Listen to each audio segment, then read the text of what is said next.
Hello बच्चों, तो कैसे हैं आप लोग। आशा करते हैं मस्त होंगे और पढ़ाई को धीरे धीरे शुरुआत कर रहे होंगे। प्यारे बच्चों, आज हम ट्रिग्नोमेट्री के जो महत्वपूर्ण सर्वसमीकरण है उसको प्रूफ करना सीखेंगे। जैसे पहली सर्वसमीकरण आपके सामने दिख रहा होगा, sine square theta plus cos square theta equal to 1 होता है। तो ये कैसे 1 होता है, इसका वैल्यू कैसे 1 आया, इसको हम प्रूफ करेंगे। दूसरा सर्वसमीकरण आपको दिखाई दे रहा होगा, sec square theta minus tan square theta equal to 1। तीसरा सर्वसमीकरण दिखाई दे रहा होगा, cosec square theta minus cot square theta equal to 1। आज इसको हम बहुत इजी तरीके से प्रूफ करना बताएंगे, कभी जिंदगी में नहीं भूलेंगे, बस वीडियो के अंत तक बने रहिएगा।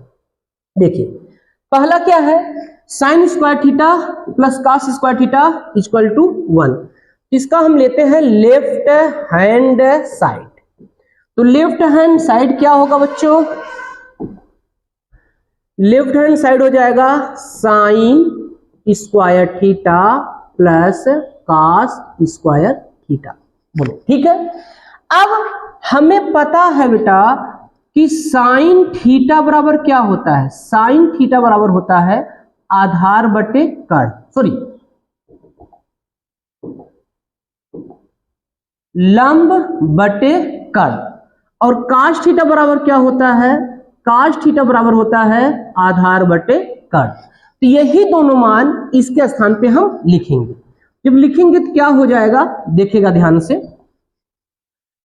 तो साइन थीटा के स्थान पे क्या हो जाएगा, लंब बटे कर्ण का स्क्वायर हो जाएगा, प्लस काश थीटा के स्थान पे हो जाएगा आधार बटे कर्ण का स्क्वायर हो जाएगा। अब देखो ये अंश है और ये हर है, तो अंश का स्क्वायर अलग कर देंगे और हर का स्क्वायर अलग कर देंगे, प्लस आधार है तो आधार का स्क्वायर बटे कर्ण का स्क्वायर।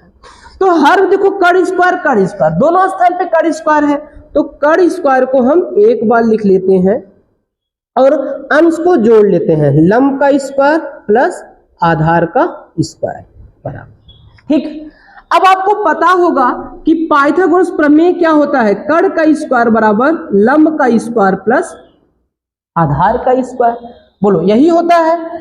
तो ये लंब स्क्वायर प्लस आधार स्क्वायर के स्थान पे हम क्या कर्ण स्क्वायर नहीं लिख सकते हैं, लिख सकते हैं। यही बात यहां पे हम लिखेंगे बच्चों।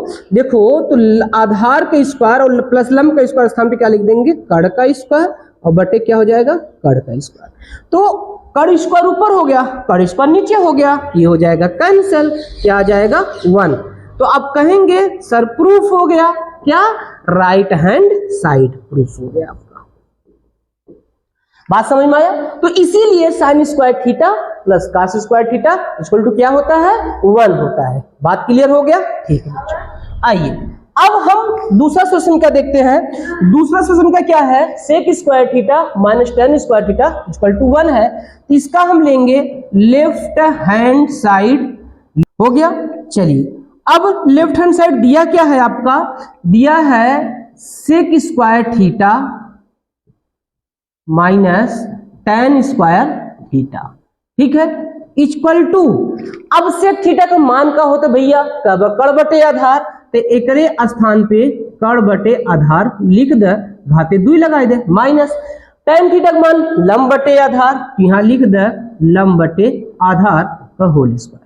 चला सॉल्व करब, कर्ण का स्क्वायर करब तो कर्ण स्क्वायर बटे आधार है तो आधार का स्क्वायर माइनस लंब है तो लंब का स्क्वायर प्लस बटे आधार है तो आधार का स्क्वायर। देखा ये अंश है, ये हर है, ये अंश है, ये हर है, दोनों दरी हर समान है तो हर के एक बार लिख लेबे। तो हर के एक बार लिख लेबे तो अंश का हो जाए, अंश हो जाए कर्ण का स्क्वायर माइनस लंब का स्क्वायर बटे, हे देखा कर्ण स्क्वायर माइनस लंब स्क्वायर तुम्हें पता हो का होता फार्मूला, पता हो ना, कर्ण का स्क्वायर बराबर लंब का स्क्वायर प्लस आधार का स्क्वायर। यह वो था ना, तो यहाँ से आधार स्क्वायर मान निकाला तो लंब स्क्वायर इधर यहाँ आए तो का हो जाए, कर्ण स्क्वायर माइनस लंब स्क्वायर बराबर आधार स्क्वायर। बोलो होता कि ना होता, तो कर्ण स्क्वायर माइनस लंब स्क्वायर के स्थान पे का लिख सकी, तो भैया आधार का स्क्वायर लिख सकी है, आधार का स्क्वायर लिख सकी है। तो लिखा देखा यहाँ का हो जाए आधार का स्क्वायर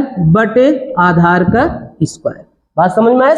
ये आधार स्क्वायर का हो जाए, कैंसिल हो जाए, बचे का भैया 1।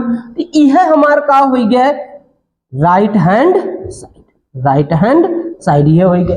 बात समझ में आए कि ना?